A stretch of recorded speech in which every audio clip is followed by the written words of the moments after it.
Assalamualaikum warahmatullahi wabarakatuh. Pada kesempatan kali ini, saya akan menjelaskan tentang metabolisme.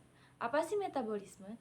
Metabolisme adalah kumpulan reaksi kimia yang terjadi di dalam sel yang memungkinkan organisme untuk mengubah makanan menjadi energi yang digunakan untuk berbagai kegiatan sel dan tubuh. Reaksi metabolisme pada makhluk hidup membutuhkan bantuan enzim. Enzim yaitu suatu senyawa kimia atau protein khusus yang berperan sebagai katalisator yang dapat mempercepat suatu reaksi kimia dengan cara menurunkan energi aktivasi. Komponen enzim. Yang pertama, enzim sederhana yang terdiri dari protein.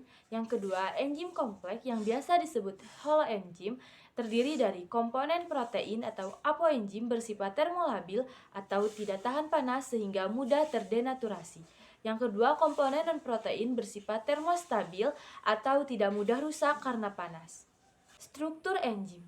Enzim memiliki sisi aktif, yakni bagian atau tempat pada enzim yang berfungsi sebagai tempat menempelnya substrat. Substrat menempel pada sisi aktif enzim dan akan menghasilkan produk baru. Kerja enzim sangat spesifik karena sisi aktif dari enzim sangat selektif terhadap bentuk kimia dari substrat yang akan dikatalisis. Ikatan yang terbentuk antara enzim dengan substrat bersifat lemah sehingga reaksi dapat berlangsung bolak-balik. Sifat-sifat enzim. Yang pertama, enzim hanya mengubah kecepatan reaksi, tidak mengubah produk akhir reaksi. Yang kedua, enzim bekerja spesifik, hanya mempengaruhi substrat tertentu saja. Yang ketiga, enzim merupakan protein, sehingga dipengaruhi oleh pH dan suhu. Yang keempat, enzim bekerja secara bolak-balik atau reversibel. Yang kelima, enzim diperlukan dalam jumlah sedikit. Yang keenam, berupa alkohol. Yang ketujuh, dapat bereaksi dengan substrat asam maupun basa. Yang kedelapan, dapat digunakan berulang kali. Mekanisme kerja enzim yaitu bereaksi dengan molekul substrat guna menghasilkan senyawa melalui reaksi kimia organik yang memerlukan energi aktivasi lebih rendah. Teori cara kerja enzim. Yang pertama, teori kunci gembok.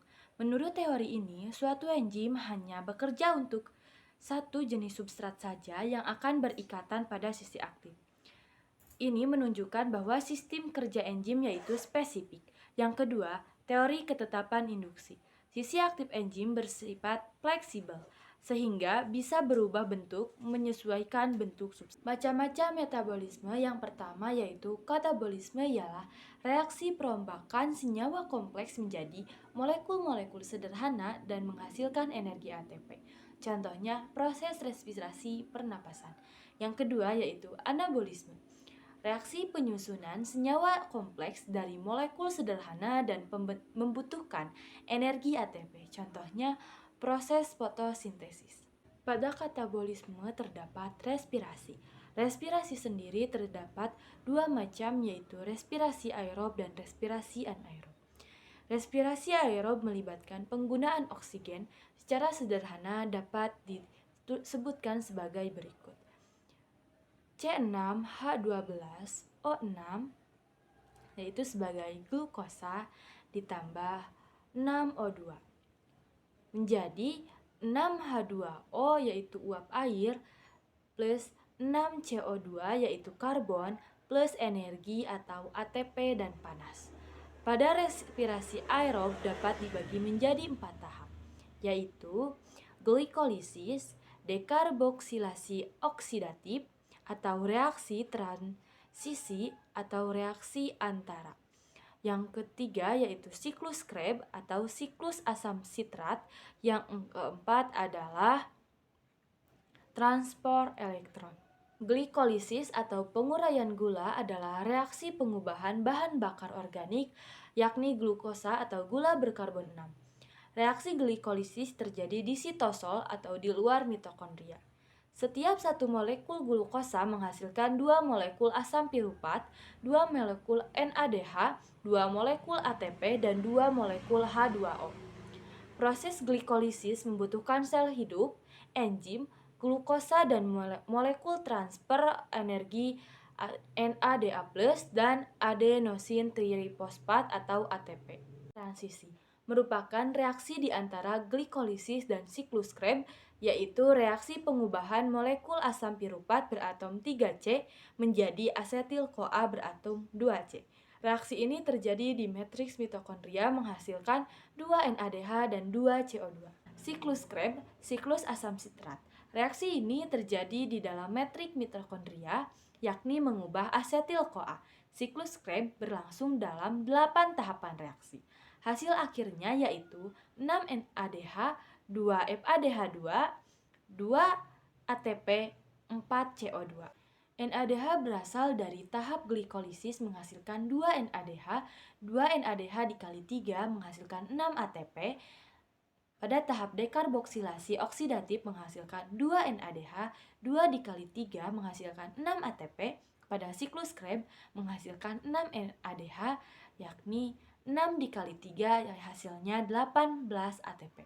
FADH dihasilkan dari siklus Krebs.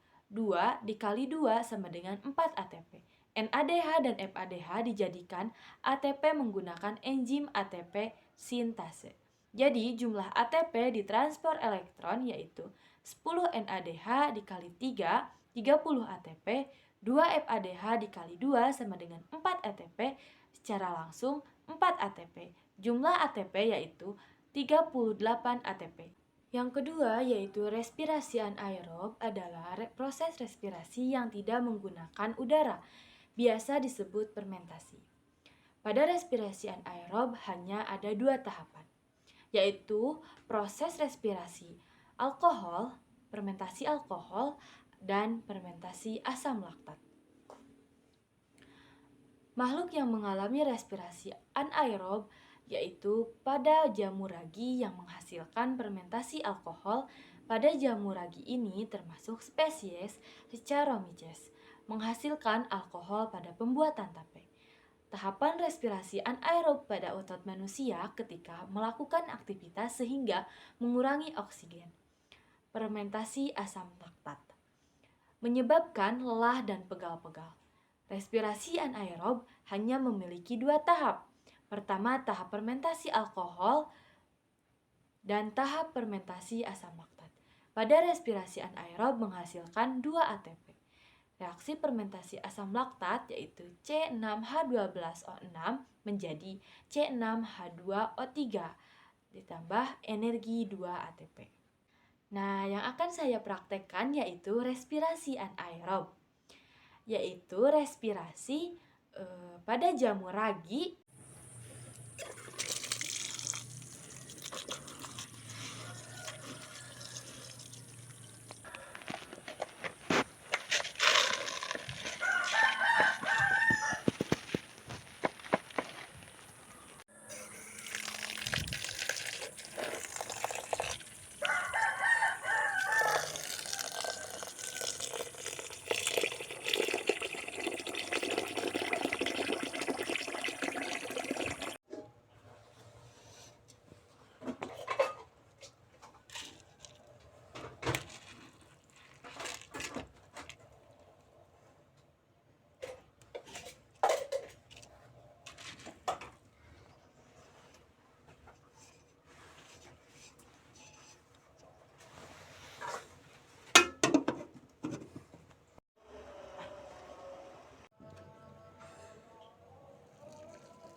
untuk terakhir kali.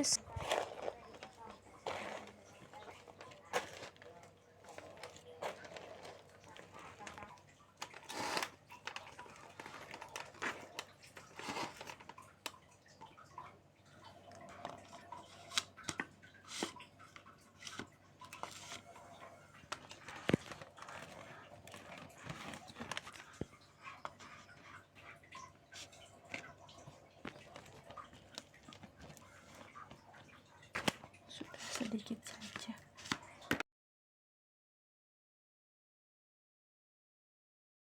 Cukup sekian yang dapat saya sampaikan menurut pengetahuan saya. Apabila ada kurang dan lebihnya saya ucapkan mohon maaf. Terima kasih atas perhatiannya. Wassalamualaikum warahmatullahi wabarakatuh.